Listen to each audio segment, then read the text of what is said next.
বন্ধুরা, তোমরা যারা আরআরবিতে অ্যাপ্লাই করেছিলে তাদের এক্সামের ডেট এমনিতে আগের থেকে পাবলিশড হয়েছিল যে 28 থেকে 30-এর মধ্যে এক্সামটি হবে।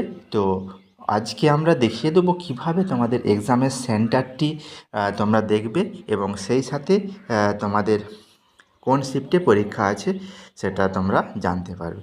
তো আমরা প্রথমে যাব www.rrb.gov.in এই ওয়েবসাইটে যাব। তারপরে ওখানে ক্লিক করার পরে আমরা সেখান থেকে যে কোনো একটি ইয়েতে সিলেক্ট করলে, আমি আরআরবি কলকাতাতে সিলেক্ট করলাম। সিলেক্ট করার পরে যে নেক্সট পেজটি আসবে, সেই নেক্সট পেজে গেলে আমরা এখানে দেখতে পাবো যে বিভিন্ন অ্যাডভার্টাইজমেন্ট নাম্বারগুলি যে বেরিয়েছিল। আমাদের অ্যাডভার্টাইজমেন্ট নাম্বারটি ছিল CEN042024। এই লিঙ্কে আমরা যদি ক্লিক করি, এই লিঙ্কে ক্লিক করার পরে আমরা দেখতে পাবো একদম এমপ্লয়মেন্ট নোটিশ হিসাবে যেটি পাবলিশড হয়েছে, সেই CN04, যেটা 18/4/2025 এই এই যে পাবলিশিং ডেটটি।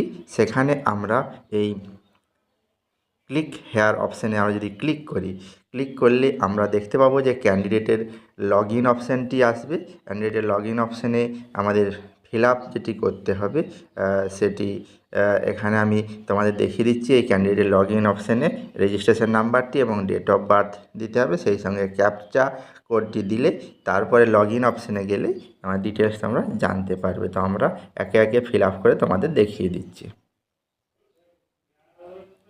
হ্যাঁ বন্ধুরা, তোমাদের এই ক্যান্ডিডেটের লগ ইন অপশান যেটি আছে, সেই লগ ইন অপশানে ক্যান্ডিডেটের রেজিস্ট্রেশন নাম্বারটি পুট করতে হবে।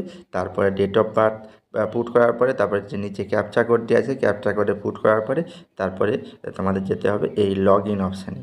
এই লগ ইন অপশানে যাওয়ার পরে তোমাদের এই নেক্সট পেজটি অপশান আসবে। এরপরে পোস্ট অ্যাপ্লাই, কোন পোস্টের জন্য অ্যাপ্লাই করেছিলেন, ল্যাবরেটরি সুপারিনটেন্ডেন্ট পোস্টের জন্য, সেখানে এই ভিউ ডিটেলসে গেলে তোমাদের ক্যান্ডিডেটের ডিটেলসটা তোমরা এখান থেকে পেয়ে যাবে।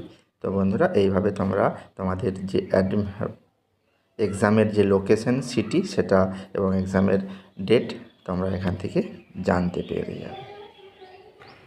দর্শক বন্ধুগণ, আরআরবিতে তোমরা যারা অ্যাপ্লাই করেছিলে, তো আশা করি এই ভিডিওটির মাধ্যমে তোমরা সকলে জানতে পারবে তোমাদের যে এক্সামের সিটিটি কোথায় এবং কোন শিফটে পরীক্ষা হবে। এরপরে যে কোনো আপডেট আসলে বা তোমাদের অ্যাডমিট কার্ডটি তোমরা হাতে কবে পাবে সেই সংক্রান্ত পরবর্তী ভিডিও আমি এরপরে নিয়ে আসব। অবশ্যই MLT পাঠশালার সঙ্গে থাকো এবং সবশেষে বলি, তোমাদের পরীক্ষাটি ভালো হোক।